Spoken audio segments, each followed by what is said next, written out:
Bom dia, seja muito bem-vindo ao Você Melhor. E a partir de agora vamos juntos falar sobre saúde, bem-estar e dos cuidados que fazem a diferença no seu dia a dia. Eu sou Gui Moreira e é um prazer ter a sua companhia. Estamos também em tempo real pelas plataformas digitais. Veja agora os destaques do programa de hoje. O psiquiatra Dr. Ricardo Abel acende um alerta para um quadro de confusão mental aguda que precisa ser levado muito a sério. Uma condição que afeta milhares de brasileiros e que gera muitas dúvidas, as hérnias abdominais. Confira com o médico cirurgião do aparelho digestivo, Dr. Marcel Seixas. O médico oftalmologista Dr. Alexandre Xavier da Costa, mais conhecido como Dr. X, apresenta uma técnica conhecida, mas que vem ganhando espaço para reconstruir a aparência estética dos olhos. Na entrevista da doutora Gardênia Vivian, conheça um método para reduzir a gordura localizada, com resultados naturais e duradouros. E ainda, você já parou para pensar que a dor nem sempre está no lugar onde ela aparece? Entenda por que isso ocorre com o fisioterapeuta e osteopata Dr. Christian Pécora. Todas essas informações você confere agora no Você Melhor na Band SP.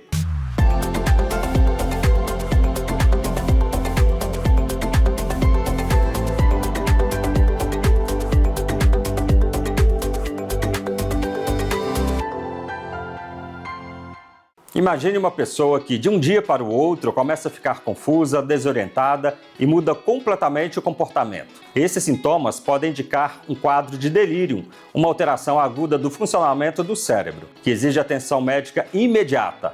A recomendação é do psiquiatra Dr. Ricardo Abel, que revela os detalhes dessa condição. Acompanhe. Oi, Gui Moreira. E aí, pessoal, tudo bem com vocês? Imagine o seguinte caso. Uma pessoa ontem conversava normalmente e hoje ela não sabe onde está. Troca o dia pela noite e não consegue prestar atenção em uma pergunta simples. Isso pode ser um quadro chamado delirium, também conhecido como confusão mental aguda, que precisa ser levado muito a sério. O delirium é assim. Ele começa rapidamente, geralmente em algumas horas ou poucos dias. A principal característica é a dificuldade em manter a atenção. A pessoa pode ficar desorientada, com fala confusa, alteração da memória, com episódios de agitação e até alucinações visuais ou auditivas. E tem um detalhe importante: esses sintomas oscilam ao longo do dia. Ou seja, em alguns momentos a pessoa parece ter melhorado sozinha, mas um tempo depois ela volta a ficar confusa, vendo coisas ou bastante agitada. E só para complicar, nem sempre o delírio é assim. Existe também o tipo hipoativo, onde a pessoa alterna momentos de normalidade com uma estranha quietude, sonolência e baixa reatividade geral. E, como desse jeito a pessoa chama menos atenção, esse tipo pode passar despercebido, o que é grave. Mas de onde isso vem? O delirium surge de agressões ao equilíbrio bioquímico do organismo, como infecções, desidratação, hipóxia, alterações de eletrólitos, alterações metabólicas, por causa de certos medicamentos ou após cirurgias. O cérebro entra em um modo de falha funcional, até a causa ser revertida. Em enfermarias clínicas, esse quadro pode atingir de 20 a 30% dos pacientes e é especialmente frequente em idosos, provocando internações mais prolongadas, perdas funcionais, pioras cognitivas e aumento da mortalidade. O tratamento é ajudado por medicamentos antipsicóticos de alta potência, que amenizam sintomas como confusão e agitação graves, mas eles não tratam a causa do problema, que deve ser revertida. Portanto, se uma pessoa, principalmente idosa, ficar confusa de um dia para o outro, não considere isso apenas coisa da idade. Confusão mental aguda é uma urgência médica. Bom, pessoal, por hoje ficamos por aqui. Quem quiser mais detalhes, acessem meu Instagram, @dr.ricardoabel, e para contato, vejam os links na bio. Até a próxima! Um pequeno caroço na barriga, na virilha ou próximo ao umbigo pode parecer algo sem importância, mas também pode ser o sinal de uma hérnia abdominal. O problema é caracterizado por uma saliência que costuma aumentar ao fazer esforço, tossir ou levantar peso. Com o passar do tempo, elas podem se agravar, conforme explica o médico cirurgião do aparelho digestivo, Dr. Marcel Seixas. Olá, Gui Moreira. Olá para você que me acompanha aqui. No programa de hoje, nós vamos conversar sobre uma condição que afeta milhares de brasileiros e que gera muitas dúvidas: as hérnias abdominais. Mas afinal, o que é uma hérnia? A hérnia é um defeito, uma fraqueza em determinado ponto da parede abdominal que causa a protusão do conteúdo de dentro para fora, gerando um abaulamento, desconforto e dor. Doutor, as hérnias são perigosas? Preciso operar sempre? Infelizmente, as hérnias tendem a aumentar de volume com o passar do tempo, seja pelo envelhecimento ou por esforço físico repetitivo. E quanto maior a hérnia, maior a chance das alças intestinais ficarem presas lá dentro, o que pode gerar obstrução e até mesmo perfuração do intestino em casos mais graves. Os locais mais comuns de hérnia no abdômen são a região umbilical, epigástrica e as regiões inguinais nas virilhas. O tratamento cirúrgico preconizado é com a colocação de uma tela especial que auxilia no fechamento e fortalecimento da parede abdominal, impedindo que as hérnias voltem a aparecer. A cirurgia pode ser feita pelo método aberto tradicional ou de maneira minimamente invasiva por laparoscopia ou técnica robótica, quando indicados. Quanto tempo devo permanecer de repouso após a cirurgia? Isso depende um pouco do tamanho da hérnia e da técnica utilizada. Para hérnias grandes, incisionais e volumosas, até 60 dias sem carregar peso ou esforço físico. Para hérnias menores, umbilicais, 2 a 3 semanas. Lembrando que esse repouso não é total, o paciente deve caminhar para evitar quadros de trombose e atelectasia pulmonar. E hoje, nossa conversa termina aqui. Continue sempre contando comigo, acesse as minhas redes sociais para maiores esclarecimentos ou envie o WhatsApp. Até o próximo encontro. Uma técnica utilizada para restaurar a aparência estética dos olhos em pacientes com perda visual irreversível que sofreram traumas, doenças ou cirurgias que alteraram o aspecto da córnea, ficando com o olho esbranquiçado. É a ceratopigmentação terapêutica. Quem conta os detalhes do método é o médico oftalmologista Dr. Alexandre Xavier da Costa. Vamos ver.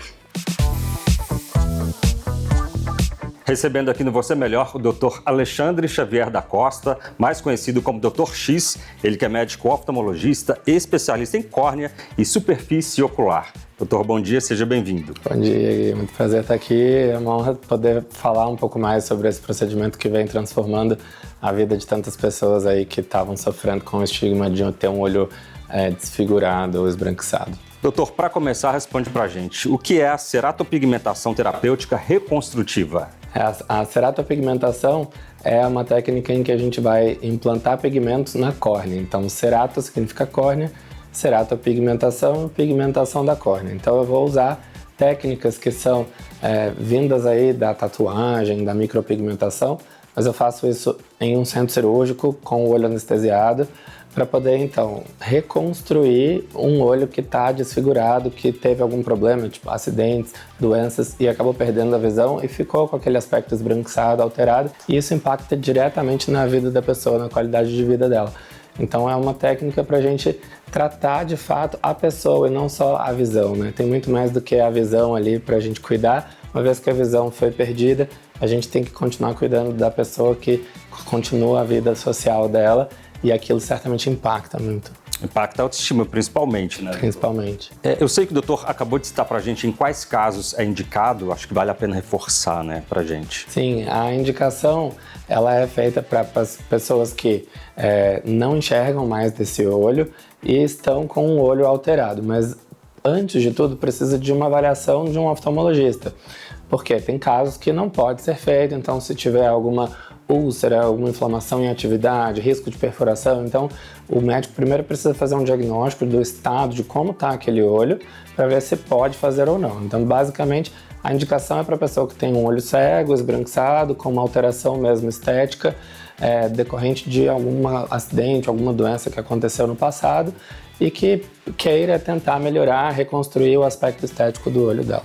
Agora, doutor, a técnica ela é apenas estética ou ela realmente pode melhorar a visão? Não, ela não melhora a visão, então não é uma técnica para recuperar a visão, mas ela também não pode ser chamada de apenas estética, sabe? Eu acho que isso seria diminuir muito. Existe a ceratopigmentação puramente estética. Essa, talvez vocês tenham visto aí com alguns influenciadores que foram para o exterior fazer para mudar a cor do olho de uma pessoa que enxerga normalmente. Então isso sim existe, é proibido no Brasil, mas no exterior fazem. Aqui não, aqui a gente está falando de uma técnica para um olho cego, em que ele não tem possibilidade de recuperar a visão, e aí a gente vai então reconstruir o aspecto estético, sim, então é uma cirurgia estética, mas com essa finalidade de reconstrução, né? Como alguém que tira a mama porque teve um câncer e aí faz uma cirurgia para reconstruir. Então não é simplesmente vaidade, e sim uma reconstrução do aspecto natural dela que vai impactar diretamente no aspecto psicossocial da vida dessa pessoa. E para finalizar, doutor, responde para a gente quais são os cuidados, né, e os resultados esperados. Bom, o primeiro cuidado é da indicação mesmo, então não é simplesmente querer fazer de qualquer jeito, então precisa procurar um médico oftalmologista especializado nessa área e o médico então vai indicar. Depois disso tem que entender que não é também uma tatuagem na pele que você faz e segue sua vida, precisa de cuidado, né, de uso de antibióticos, de cuidados em casa, risco de infecção, de inflamações, então é uma cirurgia, né, no olho, precisa ter esse cuidado para que depois que cicatrize você possa ter um resultado duradouro. Mas é importante entender que esse olho também, ele já está num processo de degeneração. Então, quer dizer, infelizmente eu não consigo passar um verniz e emplastificar ele para ele ficar daquele jeito o resto da vida, né? Então, com o passar dos anos, ele pode continuar sofrendo alterações, às vezes atrofiar e precisar de outras cirurgias, outros procedimentos. Mas o que a gente puder fazer para tentar recuperar, né, o aspecto ali daquele olho, a gente tem essa possibilidade. E entendendo que é isso, o cuidado desse paciente ele é contínuo, né? E muitos pacientes antigamente nessa situação eram indicados de remover o olho para pôr uma prótese, né? Porque não conseguiam usar uma lente de contato colorida simplesmente, por exemplo. E agora existe esse procedimento da ceratopigmentação que em setembro do ano passado foi de fato validado pelo Conselho Federal de Medicina, então é uma técnica reconhecida para essa finalidade já pelo Conselho, mas que ainda é muito desconhecida. Os médicos, os próprios oftalmologistas, as próprias pessoas não sabem ainda que isso existe e que é disponível no Brasil. Técnica extremamente relevante, né, na minha opinião. Doutor, muito obrigado então pela sua participação aqui no Você Melhor. Muito obrigado, eu que agradeço.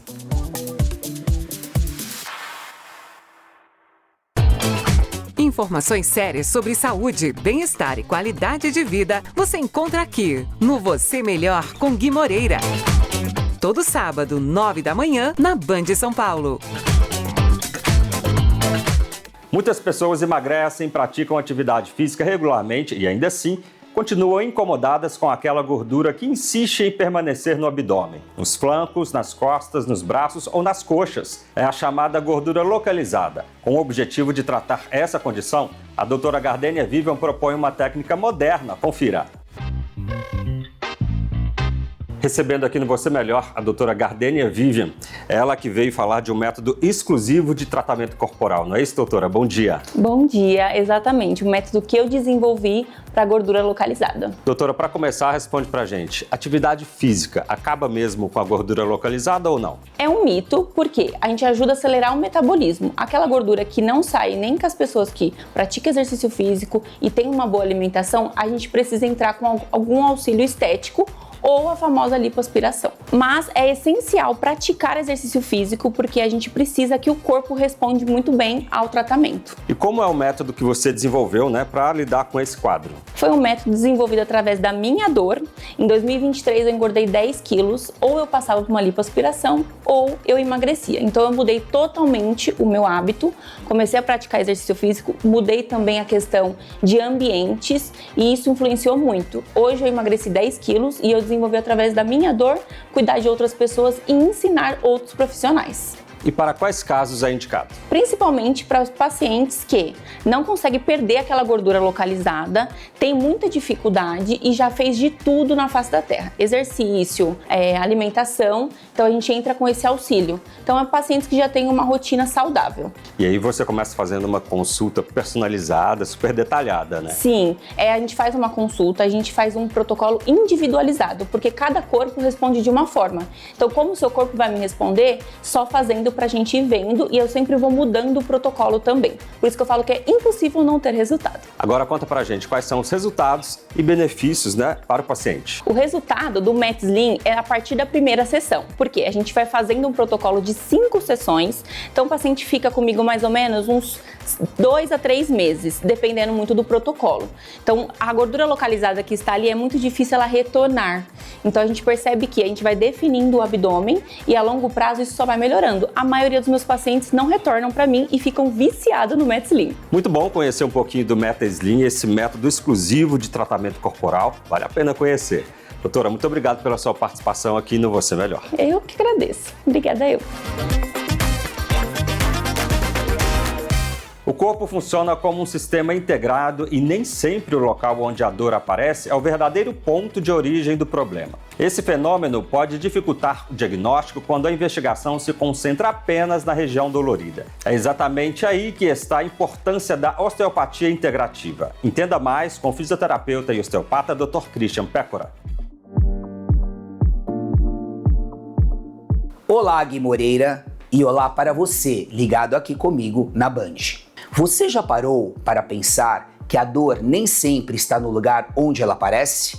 Uma dor na coluna pode ter origem em um quadril com pouca mobilidade, uma dor de cabeça pode estar relacionado a tensões cervicais ou alterações posturais, problemas viscerais ou até muito estresse. Muitas vezes tratamos apenas os sintomas e esquecemos de procurar a verdadeira causa. É exatamente aí a importância da osteopatia integrativa. A osteopatia é uma ciência da saúde baseada em profundo conhecimento da anatomia, da fisiologia e da biomecânica do corpo humano. Seu grande diferencial é buscar a origem da disfunção e compreender como todos os sistemas do organismo se relacionam. Afinal, o corpo funciona como uma única unidade e quando uma estrutura perde a sua função, outras precisam compensar. E é nesse momento que surgem a dor e diversas alterações. Por meio de uma avaliação minuciosa e de técnicas altamente específicas,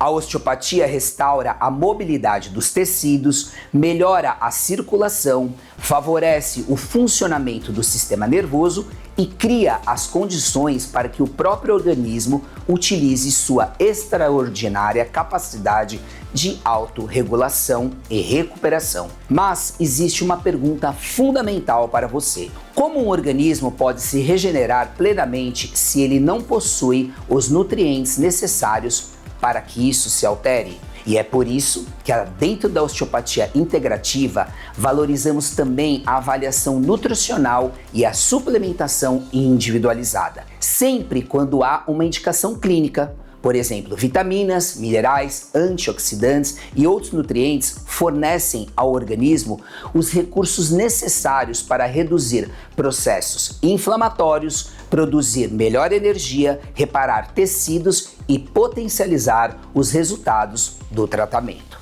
E existe o terceiro pilar que merece toda a nossa atenção, a nossa mente. Hoje, a ciência já demonstra que o cérebro influencia diretamente a percepção da dor, o estresse, a ansiedade, traumas e emoções que podem intensificar o sofrimento e dificultar a recuperação de todo este contexto. E neste contexto, a hipnose clínica, quando realizada por profissionais habilitados e dentro das suas indicações, pode auxiliar no controle da dor, promover relaxamento profundo, reduzir a ansiedade e favorecer mudanças de padrões emocionais e comportamentais que interferem na sua saúde. Ela integra o tratamento, mas não substitui os cuidados médicos ou fisioterapêuticos. A osteopatia integrativa nasce justamente dessa missão e dessa visão ampliada. Ela une o tratamento manual, a ciência da nutrição e o cuidado com a mente para compreender o ser humano em toda a complexidade. Porque nós não tratamos apenas uma coluna, um joelho ou um pescoço. Nós tratamos pessoas. E quando tratamos a verdadeira causa da dor, nutrimos adequadamente o organismo e equilibramos o corpo e a mente. Devolvemos muito mais do que o movimento. Devolvemos qualidade de vida, liberdade, saúde e oportunidade de viver plenamente a sua vida. Por hoje, terminamos aqui e até o nosso próximo encontro.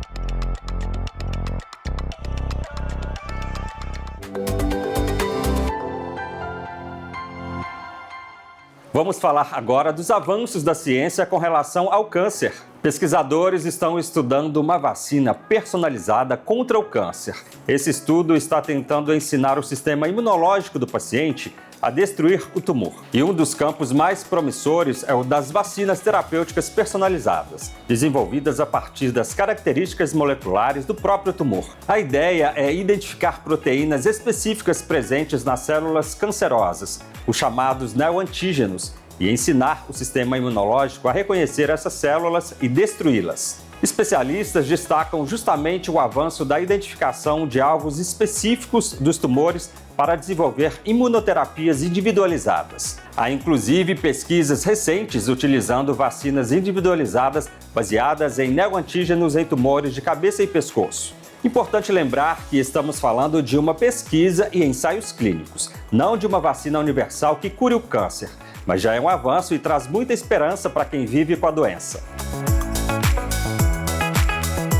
Estamos no Agosto Laranja, mês importante de conscientização sobre a esclerose múltipla, e a informação e diagnóstico precoce podem fazer a diferença.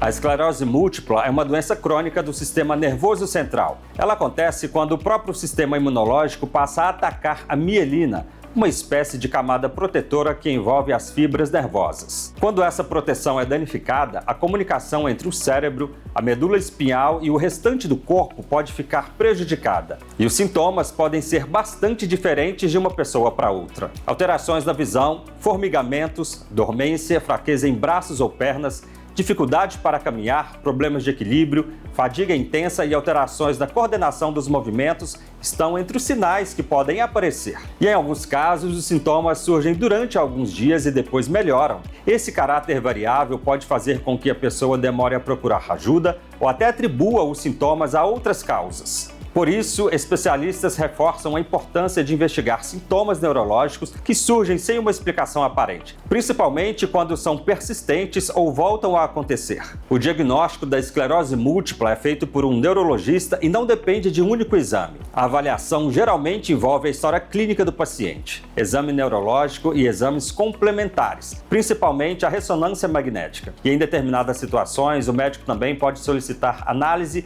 do líquido cefalorraquidiano e outros exames para descartar doenças que apresentam sintomas semelhantes. E quanto mais cedo a doença for identificada, maior é a possibilidade de iniciar o tratamento adequado e reduzir o risco de novos surtos e de progressão da incapacidade. Atualmente, existem diferentes medicamentos capazes de modificar o curso da esclerose múltipla. Eles não eliminam a doença, mas podem diminuir a frequência e a intensidade dos surtos e reduzir a formação de novas lesões do sistema nervoso.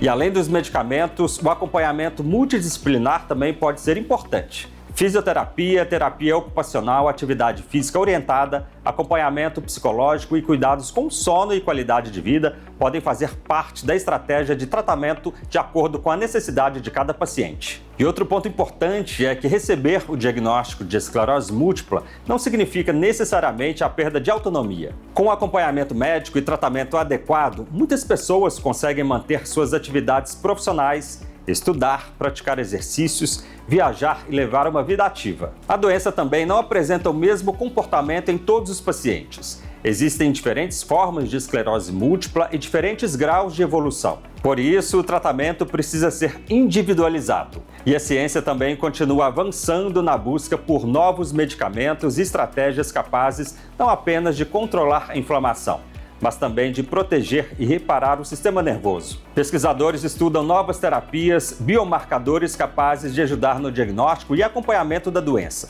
e formas de identificar cada vez mais cedo quais pacientes apresentam maior risco de progressão. Um dos grandes desafios continua sendo reconhecer os sinais. Um formigamento ou uma alteração visual isolada pode ter inúmeras causas e não significa por si só que uma pessoa tenha esclerose múltipla. Mas sintomas neurológicos novos, especialmente quando aparecem de forma inexplicada ou persistem ou retornam, merecem avaliação médica. E o Agosto Laranja reforça justamente essa mensagem. A informação pode ajudar a diminuir tempo e até diagnóstico e combater o preconceito em torno das doenças neurológicas. A esclerose múltipla não é contagiosa, não é causada por falta de força de vontade e não significa necessariamente uma incapacidade. É uma doença que precisa de acompanhamento, tratamento e atenção aos sinais do próprio corpo. E diante de qualquer sintoma persistente ou recorrente, a orientação é procurar um profissional de saúde. Vamos ver agora o depoimento importante de uma paciente que convive com a doença. Acompanhe. Agosto Laranja e eu estou aqui para poder dar um pouquinho do meu testemunho sobre a esclerose múltipla, uma doença em que eu fui diagnosticada no ano de 2008, quando eu tive um surto. Surto é a palavra que a gente usa. Eu fui internada, fiz o tratamento com a pulsoterapia. Em 2009, final de 2009, eu tive um novo surto, uma nova internação. Mas desde então eu nunca mais tive nenhuma manifestação da doença, nenhuma. Eu fiz todos os exames, faço acompanhamento com o neurologista, o que é muito importante. Mas desde 2010, eu vou dizer início de 2010, eu posso dizer que eu nunca mais tive nada. É uma doença que tem um diagnóstico difícil, porque muitas das vezes você vai à procura de tratamento, não de tratamento, né, mas de uma consulta, um atendimento médico. Eu mesma fui várias vezes diagnosticada, estresse, ou fibromialgia, foi um dos diagnósticos uma vez, até que chegou no diagnóstico de esclerose múltipla.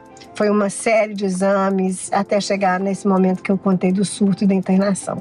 Eu não sou a única na minha família, na verdade eu fui a terceira a ser diagnosticada, nós somos 3 mulheres. Então, a minha irmã mais nova foi diagnosticada há uns 40 anos, a minha segunda irmã foi antes de mim e eu fui a terceira. Eu tenho um irmão mais novo que eu, quase 10 anos, que ele nunca apresentou nada da doença, não tem diagnóstico, mas é importante a gente falar da questão da esclerose múltipla, a conscientização, porque é uma doença que no seu nome já carrega uma certa carga, né? E as pessoas de estigma, essa palavra às vezes esclerosada, né? Eu sempre digo, eu não sou esclerosada porque eu sou múltipla. Eu sou uma mulher múltipla, com múltiplas habilidades, como todos nós somos, de alguma forma. Então eu posso dizer que eu não sou uma pessoa comedida pela doença. Eu estou há muitos e muitos anos, né, sem manifestar absolutamente nada. Uma mulher muito saudável, eu faço 60 anos no próximo fevereiro e sou uma mulher muito ativa, muito saudável. O que contribui para isso? Eu acho que a saúde mental, como que a gente trabalha essa questão, né, até no primeiro momento da aceitação da doença, de como lidar com ela, a questão da alimentação, uma alimentação saudável, fugindo de comidas saturadas, de comidas que não são de verdade, né? E atividade física. Então, se eu puder falar desses três pilares, eu diria isso. Cuide da sua saúde mental, da sua alimentação, da sua saúde física. Atividade física é muito importante. É isso. E eu desejo um agosto, né, que seja muito saudável para todos os portadores de esclerose múltipla.